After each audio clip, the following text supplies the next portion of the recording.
News 1226 on Twitter to keep informed with the latest happening near you. News 12 on your side. Breaking news. And we begin with breaking news out of Augusta this evening. As many of you have heard, the Masters will be played this November without patrons. The Augusta National coming down with that decision today. Sports director Mike Yacachonis tells us what went into that decision. Just like every other sporting event that's come back since March, the ultimate question is what's the safest route to take for everyone involved? For the Masters, that means no patrons or guests roaring from the gallery or huddled together watching their favorite player. Because the Masters isn't a PGA Tour event, there's still plenty of work for the National to do from a safety standpoint. The Tour had some players test positive at tournaments, but then tightened protocols to create a better bubble each week. The National will likely do something similar to make it as safe as possible for all those on the course, including some kind of testing protocol and screening process. As for patrons who had tickets this year, those tickets will be honored for what we hope will be the spring of 2021 in the next Masters tournament. Back to you in the studio. Mike, thanks very much. In this statement earlier today, Augusta National Golf Club Chairman Fred Ridley says having no patrons is deeply disappointing. He says the guests are what make this tournament so special. But Ridley says it's Augusta National's responsibility to take precautions so they can conduct the tournament in a safe manner. At the end of the day, those health concerns are the main reason they decided to have no patrons on the course. Brady Trapman live for us outside Augusta National, not very far from Magnolia Lane. And Brady, you spoke with health experts today. What are they saying about this big decision? Well, they say it's the right move, and I think many of us thought if anyone could pull it off with fans, it would be Augusta National. But health officials tell me there's too many unknowns. It will be a tradition unlike any other, in a situation unlike any other. And I applaud the Augusta National for making what must have been just a very difficult decision, because I believe they know what it means to the community, but yet it's the right decision. Dr. Philip Kuhl says he made himself available to Augusta National for consultation, along with other infectious disease experts at AU. He says it's an unprecedented decision in an unprecedented time. It's really not possible to hold a mass gathering right now and to do it safely. In his statement, Augusta National Chairman Ridley agreed, saying the potential risks are too significant to overcome. Even measuring the risk right now is impossible. We may see essentially a third wave of this once we get into cold and flu season. We could see a really difficult situation. Particularly for the health system. It usually shifts its operations completely for the tournament. The potential for people that could become infected with COVID-19 while they're in town and then becoming additional patients for the healthcare system here is certainly something to consider. Even Augusta National can't predict what will happen in November. There's too many unknowns going into this situation. Here's what we do know. The usual roars will be eerily quiet. The droves of pastels will instead be traded for fall colors. A new tradition we hope only happens once. And health officials tell me it's also important to keep and consider those restaurants in the decision-making process, and also all the people coming in from out of town. There's no way to keep the tournament self-contained. It is a world-class event with so many people coming to town. So many decisions going into today's big announcement. Brady, thanks for the live update there from along Washington Road. And because of the Masters decision, Columbia County plans to make adjustments to its school calendar.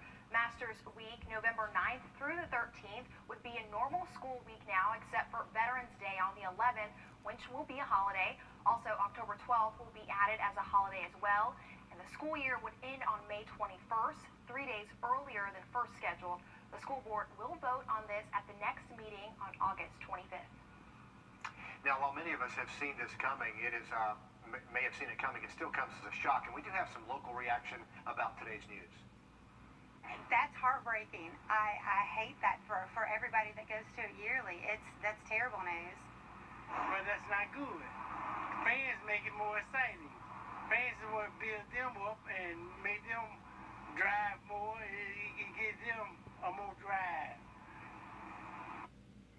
Yeah, the players have said the same thing. The fans do make the tournament Georgia Governor Brian Kemp also responding to the decision today. He says the Masters has an incredible economic impact on Augusta. He's saddened there will be no patrons, but he says that he supports the Augusta Nationals decision and efforts to protect the public and help stop the spread of COVID-19. But it's that economic impact the governor mentioned, which has a lot of business owners here very worried. Wrdw went to find out how big of a hit the Augusta economy expects to take. It's going to be devastating for our community, for our businesses. The Masters made the decision in early April to move the tournament to November. Now, they're making the decision to go on without guests or patrons this year. And the economic impact of that decision could leave a devastating effect on Augusta's businesses. I don't know which ones may feel the pain more than others, but some businesses, I think this will be extremely difficult for them to rebound from. Benish Brown is president of the Augusta Visitors Bureau. He says the Masters is how many businesses make their living. Often define the Masters as a 13th month, and a lot of the businesses really depend on the Masters to keep them going. According to the Georgia Visitor Center, during the second week of April last year, more than 16,000 people traveled into Georgia. They say it's no coincidence that it's the same time as the Masters. But now, Brown says we won't get that traffic anymore. That really impacts the number of people that will be traveling to Augusta. Brown's business focuses on local lodging taxes. People traveling to Augusta stay at local hotels, which provides a major source of revenue for Augusta. April generates 3 times more revenue from the hotel-motel tax side than any other month of the year. The Augusta Visitors Bureau says now they will have to rethink their plans for next year. Once we see what some estimates might be, we'll actually do like most people, just reevaluate. Brown says even with no fans at the Masters, it's still very marketable and good for the Augusta area. There's a lot of value, even to a Masters that is without patrons. Reporting in Augusta, Wrdw, on your side. Just a huge announcement today. So what about shopping? A lot of people from around the world want to get those Masters goods anyway. Augusta National says Masters patrons will be allowed to shop for merchandise online. So if you're a badge holder, you're going to have to stand by for more information about how to log in and do that. And it's not all tough news. Those badge payments will be transferred to next year's tournament. The one in April, the one we all hope will happen with patrons. Yep. All right, let's have a look outside. This is downtown Augusta. Not a bad looking afternoon as we check in with Chief Meteorologist Riley Hale. Looking good around Augusta for the rest of this evening, Richard. The storms we're currently tracking are south of town, south of I-20, and coverage is fairly isolated. So I'm not anticipating us to see widespread storms through this evening. It's just that south of I-20, there's going to be that opportunity for some more sporadic development. This is turning into a little bit stronger storm between Rennes and Waynesboro here, stretching into northern Burke County. Definitely a little bit more lightning with that storm as well. That's just south of Hephzibah. Hephzibah, you saw a little bit of rain earlier, not a whole lot though. But this storm is blowing up, folks, in southern Screven County. I would not be surprised if they put a warning on this shortly. Where that pink color is, that's likely some hail, possibly up to pea, nickel size, and some torrential rain. So that's between Newington and Sylvania in southern Screven County. The next few days, our storm chances are looking pretty high. We'll have more on that forecast in about 10 minutes. Riley, thanks. With some college football season still on the fence, we're learning one big local college football party will not be happening this fall. Organizers say there will be no Border Bash. Border Bash always falls on the weekend that UGA plays USC, and this would have been the second year for that to happen at SRP Park. It just adds to the growing list of events canceled because of this pandemic. The Columbia County School District now saying they have 6 times as many cases as we were reporting this time yesterday. The district says 24 students and 13 employees tested positive since their return to school last Monday. Officials also say more than 130 students were exposed to the virus, but they say just 17 of them were at school. The district tells us it will keep telling parents when their child has been around someone who's been infected. In Aiken County, school leaders say they'll be following state requirements and mandating students and teachers wear a mask at school, but they won't just allow any kind of covering. They say face shields do not meet that requirement. Students and teachers have to wear cloth masks to comply. Looking at the cases across the 2 states, 30... Not technically a monument, so the city has not yet found any legal restraints to tear down or move it. These 3 former Washington County deputies are set to be in court tomorrow. They are accused of tasing Uri Martin to death back in 2017. This is the video that surfaced of the incident back in 2017.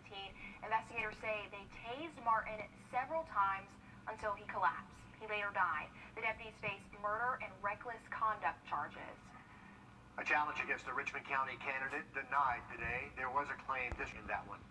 A reminder for Richmond County parents, the school district is giving out devices to students who chose virtual learning. Here's the schedule of when they'll be doing that. High schoolers can pick up devices first, starting on Monday. Then middle, magnet, and elementary schools will follow on the dates listed on your screen. These devices are for families who requested them during the virtual learning registration process. The details are on Wrdw.com. Storm chances are looking pretty high over the next several days, and we also have an update for you in the tropics. All that's coming up next. And take a look at this, a time lapse of the James Brown mural going up downtown. We'll take a closer look up next. And 200 exotic animals were part of a thank you to our first responders, medical workers, and military today. We'll explain in 90 seconds. It's a drive-through safari, a great way to get out of the house and see some animals while staying socially distanced. We've told you about the farm out in Sally, but Nick Wrdw shows us today was a special day there, saying thank you to our frontline workers. It is First Responder Day here at Eudora Farms in Sally, so that means all police officers, firefighters, healthcare workers, military members all get in for free and get free food, and they get to drive their cars right through here and check out any of these 150-plus exotic animals. Hundreds of cars came from all over to Eudora Farms for a sight you'll rarely see anywhere else. Zebras, ostriches, cows, donkeys, a little bit of everything. The farm just started their exotic drive-through back in May. They decided to do this promotion as a thank you to those who are risking their lives every day. We just felt with the COVID situation and all the other things that first responders have to deal with, that this was a great opportunity that we could share with them, a chance to come out and to enjoy the drive-through park with their family. Many people were coming out for the very first time. She was driving pretty much the whole time. She was sitting in my lap, sticking her head out, yelling at them. I like the zebras, just seeing the zebras. Yeah. I like the ostrich. They had a long net, and I fed one, and they And the animals got to have fun too. This is Elliot, the 3.5-year-old giraffe here at Eudora Farms. Elliot, anything you want to say to the first responders out here today? Okay, thank you for your time. Young or old, EMTs or firefighters, there was a little something for everyone on this special day. We're really pleased to see such a large turnout. It's certainly exceeding our expectations, so we're glad for that. In Sally, Nick Wrdw, on your side. And I think Nick found a friend out there, Sierra. Eudora Farm says they're hoping to do a special day every month for different professionals in our area. You know, I've got a bone to pick with management. Nick always gets the fun stories. That was a good one. That was a fun one. But how close would you get to a giraffe? Not that close at all. I just have a fear it would try to eat my wig, so none of that. Good time for them outside today, but another hot one, Riley. Definitely is a little bit hot out there, and we saw some storm relief across the area, and it was all thanks to this low-level trough, and that's going to be in play over the next several days, keeping our storm chances pretty high again on Thursday, Friday, and most likely Saturday as well. But storms are coming to an end now as we head later into tonight. We're just tracking some isolated storms south of I-20. This one is bordering northern Jefferson County and northern Burt County. Not severe, but maybe producing some gusts around 20, 30 miles an hour. Nothing all too crazy, but there is a good bit of cloud-to-ground lightning, so that's the #1 hazard with storms out there this afternoon. A lot of lightning with this storm in southern Screven County as well. And this storm actually got up to 50,000 feet, or actually, 60,000 feet high, so very impressive storm there. We should be dry a little bit after sunset tonight, and once again, here in Augusta, Columbia County, Aiken County, we're not expecting rain for the rest of this evening. Our storm chances are over with. But early tomorrow morning, we are expecting some patchy fog to form. That shouldn't last too much past sunrise. Anytime after lunchtime tomorrow, we got pretty high storm chances out there. Overall, it's a low severe weather threat. It's just that we have a very soupy atmosphere, so it's going to be easy to form showers and storms. Heavy rain and lightning, the main threats I'm tracking over the next couple of days. So if you are outside and you hear thunder, you need to get inside. Friday morning, we're waking up to some patchy fog. Later into the afternoon and evening, we're popping up showers and storms. So over the next several days, our storms are expected to be scattered and numerous in coverage. So relatively speaking, I would expect to see rain if you're seeing us right now, I would expect to see rain over the next several days. Now, it's going to be mainly for those afternoon and evening hours, and it is going to be a feast or famine situation. So If you get underneath the downpour for a good amount of time, you could see 2+ inches of rain in a very short amount of time. But if you just get kind of the unlucky flow of the storms, then you could see less than ½ an inch. So once again, never focus on an exact number for an exact location with this. It's just showing us a range that we can expect across the area. And you can see that range varies from less than ½ an inch to over an inch to possibly up to 2 inches. So a good spread out there is just going to be all about where these storms eventually form.